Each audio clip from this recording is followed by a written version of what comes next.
কেঁচা চাহপাতৰ উচিত মূল্য প্ৰদানৰ দাবীত ডিব্ৰুগড় আয়ুক্ত কাৰ্যালয়ৰ সন্মুখত ক্ষুদ্ৰ চাহ খেতিয়ক সন্থাৰ বিশাল প্ৰতিবাদী কাৰ্যসূচী গ্ৰহণ কৰিছে। আমি সেই দৃশ্য দেখুৱাবলৈ চেষ্টা কৰিছোঁ আৰু লগতে আমি কিছু মন্তব্য ল'বলৈ চেষ্টা কৰিম।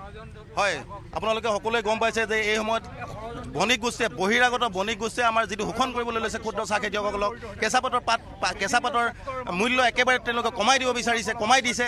আৰু তেনে ক্ষেত্ৰত আজি আমি প্ৰতিবাদী সমদল কাৰ্যসূচী অনুষ্ঠিত কৰা হৈছে। আজি যোৱা দুদিন আমি 2 তাৰিখ আৰু 6 তাৰিখে আমি আয়ুক্ত মহোদয় বটলিপ এছ'চিয়েশ্যনৰ লগত আমি ইয়াতে মনিটৰিং যিখন জিলা ভিত্তিত এখন মনিটৰিং সমিতি থাকে তাত আমি আলোচনা কৰিছিলোঁ। কিন্তু সেই আলোচনাটো কোনো আমি সফল সিদ্ধান্ত নাপালোঁ। নোপোৱাৰ বাবে আমি আজি এই কাৰ্যসূচী লৈছোঁ। যিহেতু কলঘৰসমূহে যিহত বহিৰাগত কলঘৰ বণিক গোষ্ঠী তেওঁলোকে কিন্তু আমাক পাকে পকাৰে শোষণ কৰি আহিছে। আমি ক্ষুদ্ৰ চাহ খেতিয়কসকল কেতিয়াও আমি আন্দোলন কাৰ্যসূচীত অংশগ্ৰহণ কৰিব নিবিচাৰোঁ। আমি ক্ষুদ্ৰ চাহ খেতিয়কসকলে কৰ্ম কৰিব বিচাৰোঁ, আমি চাহ খেতিতে থাকিব বিচাৰোঁ। কিন্তু আজি তেওঁলোকে যি 10 টকা 12 টকা 15 টকা ৰেট দিবলৈ ধৰিছে সেই ক্ষেত্ৰত আমি কিন্তু পেটত গামোচা মৰাৰ উপক্ৰম হৈছে। গতিকে তেনেস্থলত আমি আজি এই কাৰ্যসূচী ল'বলৈ বাধ্য হৈছোঁ। আৰু যিটো চাহ বোৰ্ড আছে সেই চাহ বোৰ্ডটো আমি চৰকাৰক দাবী জনাইছোঁ, চাহ বোৰ্ডটো বন্ধ কৰি দিয়ক আৰু সুকীয়া তেওঁলোকে চাহ মন্ত্ৰণালয় গঠন কৰক। অসম চৰকাৰে এখন চাহ সুকীয়া মন্ত্ৰণালয় গঠন কৰি আমাৰ ক্ষুদ্ৰ চাহ খেতিয়কখিনিক তেওঁলোকে কৃষি ক্ষেত্ৰত অন্তৰ্ভুক্ত কৰক। কাৰণ চাহ বোৰ্ডৰ যিটো তেওঁলোকে MVP নিৰ্ধাৰণ কৰে সেই MVP কিন্তু তেওঁলোকে আমাক আজিলৈকে দিয়াব কোনো ব্যৱস্থা গ্ৰহণ কৰিব পৰা নাই। গতিকে আৰু চাহ বোৰ্ডৰ বিষয়াসকলে এই কলঘৰ কৰ্তৃপক্ষৰ পৰা হয়তো উপঢৌকন হিচাপে তলৰ ফালৰ পৰা কিবা কিবি লয়, তাৰ বাবে তেওঁলোকে কোনো ব্যৱস্থা গ্ৰহণ নকৰে। আমাৰ ক্ষুদ্ৰ চাহ খেতিয়কক তেওঁলোকে ভাতে মৰাৰ যি সিদ্ধান্ত লৈছে, গতিকে আমি চাহ বোৰ্ডটো বন্ধ কৰিবলৈ ইতিমধ্যে আমি অনুৰোধ জনাইছোঁ। হয়, নিশ্চয়। যিহেতু অসম ক্ষুদ্ৰ চাহ খেতিয়ক সন্থাৰ এইদৰে প্ৰতিবাদী তেওঁলোকে কাৰ্যসূচী গ্ৰহণ কৰিছে আৰু এক প্ৰকাৰে চাবলৈ গ'লে আমি যদি দেখোঁ যে কেঁচা চাহপাতৰ এটা উচিত মূল্য আজিলৈকে নিৰ্ধাৰণ কৰা হোৱা নাই। আৰু যদি নিৰ্ধাৰণ কৰি দিয়েও তথাপিও কিন্তু কলঘৰসমূহে আপোনালোকক কিন্তু সেই হিচাপে টকাটো নিদিয়ে, যাৰ ফলত এনেকুৱা ধৰণৰ এটা অৱস্থা হৈছে, আপোনালোকে আন্দোলন কৰিবলগীয়া হৈছে। কি ক'ব? মানে এনেকুৱা প্ৰব্লেম হৈ গৈছে। এইটো প্ৰব্লেম কাৰণে আমি এটি ধৰ্ণা প্ৰদৰ্শন DC লগত কৰিছোঁ। আমাৰ ডিমাণ্ড চলিবলৈ নাই, আমি বাদ হৈ গৈছোঁ বাগান বেচিবলৈ। কেনেকৈ খৰচা কৰিম? নাই 12 টকা 15 টকা যদি ৰেট আমি পাওঁ তেতিয়া কেনেকৈ বাগান চলাম? না, মাটি বেচি দিম, তেতিয়াহ'লে আৰু নেক্সট জেনেৰেশ্যন আমাৰ কি কৰিব এইটো ক'বলৈ আছে আৰু বেছি কিছু। হয়, নিশ্চয়। এইদৰে যিহেতু তেওঁলোকে উচিত মূল্য পোৱা নাই, এতিয়াও প্ৰতি কেজিত মাত্ৰ 12 টকা বা 15 টকা পাই আছে। গতিকে তেওঁলোকে মাটি বিকিবলগীয়া এটা পৰ্যায় আহিছে। তেনেকুৱা ধৰণৰ কথা ইতিমধ্যে কোৱা হৈছে। আৰু এইদৰে এতিয়া ৰাজ্যৰ বিভিন্ন ঠাইৰ পৰা বিভিন্ন ঠাইৰ পৰা এইদৰে এতিয়া যিসকল ক্ষুদ্ৰ চাহ খেতিয়ক তেওঁলোকে সমবেত হৈ এইদৰে প্ৰতিবাদী কাৰ্যসূচী গ্ৰহণ কৰিছে। আমি সেই প্ৰতিবাদী কাৰ্যসূচী দেখুৱাবলৈ চেষ্টা কৰিছোঁ।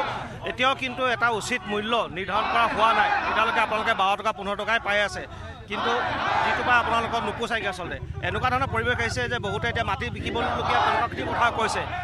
কি ক'ব আপোনালোকে? প্ৰতিবাদ অতি দুৰ্ভাগ্যজনক। জাতি মাটি ভেটিৰ কথা কোৱা এই খিলঞ্জীয়া চৰকাৰখনৰ পৰা আমি বহুত বেছি আশা কৰিছিলোঁ। আমি নীৰৱে সেউজ বিপ্লৱ কৰি আহিছোঁ, কিন্তু আজি প্ৰাপ্য অধিকাৰৰ পৰা বঞ্চিত। আমাৰ উৎপাদনো বয়সতকৈ যেতিয়া অতি নগণ্য মূল্য দিছে, তথাপিতো চৰকাৰ নিমাতী কইনাৰ ভূমিকা গ্ৰহণ কৰি আছে। তাৰ কাৰণে আমি মানে সচকিত কৰি দিছোঁ চৰকাৰক। এনেকৈ ৰাজপথলৈ আহিবলৈ আমাক বাৰে বাৰে বাধ্য কৰি নাথাকিব। সময় থাকোঁতে উচিত পদক্ষেপ গ্ৰহণ কৰক আৰু অসমক বাদ দি দিল্লীত কোনো চাহৰ কথা আলোচনা হ'ব নোৱাৰিব। কাৰণ অসমেই ভাৰতবৰ্ষৰ কাৰণেই নহয়, বিশ্বৰ কাৰণে চাহৰ উৎপাদন কৰি, গুণগত মানদণ্ডৰ চাহ উৎপাদন কৰি বিশ্বক চিনাকি কৰিছে অসম। আৰু আটাইতকৈ বেছি উৎপাদন হয় অসমত। অসমৰ ভূমিপুত্ৰসকল লাখ লাখ লোক ইয়াত জড়িত। গতিকে এনে এটা অনুষ্ঠানক যদি সহায় নকৰে বা মৰ্যাদা নিদিয়ে, তেতিয়াহ'লে জাতি মেটি ভেটিৰ কথা কোৱাৰ কিবা অধিকাৰ থাকিব বুলি মই মনে নধৰে। গতিকে সময় থাকোঁতে উচিত পদক্ষেপ গ্ৰহণ কৰক। অনাগত দিনত আমি ৰাজপথলৈ অহাৰ উপৰিও সশস্ত্ৰ সংগ্ৰামৰ প্ৰতি ধাৱমান হোৱাৰ লক্ষ্য কিন্তু আমি বহু মানুহক দেখাই দিছোঁ। আমি বুজাই বঢ়াই মানুহক আমি বিপ্লৱী পন্থা পৰিত্যাগ কৰি খেতিত ৰোধ কৰাইছোঁ মানুহক। আমি নিবনুৱা সমস্যা ৰোধ কৰাৰ লগতে দেশৰ জাতি মাটি ভেটি ৰক্ষাৰ কাৰণে আমি আপ্ৰাণ চেষ্টা চলাইছোঁ।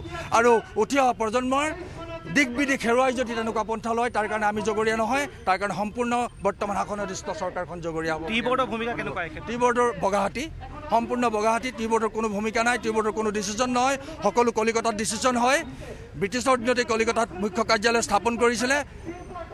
অসমৰ বিভিন্ন দল সংগঠনে আন্দোলন কৰাৰ পাছতো আজিৰ অন্তত চৰকাৰখনে টি বোৰ্ডৰ মুখ্য কাৰ্যালয়টো অসমত স্থাপন কৰি কৰি নিজৰ সাহসিকতাৰ পৰিচয় দেখাব পাৰিব লাগিছিলে আজি কিহৰ অভাৱ অসমত ইনফ্ৰাষ্ট্ৰাকচাৰৰ অভাৱ নাই সকলো ফালে জয় জয় মই বুলি সদায় পেপাৰখনৰ ফ্ৰণ্ট পেজত পাব যে অসম প্ৰগতিত অসম দেশৰ 5খন ৰাজ্যৰ ভিতৰত এখনলৈ পৰিগণিত হৈছে কিন্তু আজি টি বৰ্ডৰ মুখ্য কাৰ্যালয়টো যি বৃহৎ সংখ্যক চাহপাত অসমৰ পৰা উৎপাদন হয় বিশ্বৰ ভিতৰতে আটাইতকৈ গ্ৰয়িং ষ্টেটখনেই হৈছে অসম আৰু অসমত গুণগত মানদণ্ড চাহৰ কাৰণে অসম বিখ্যাত আৰু সেই অসমত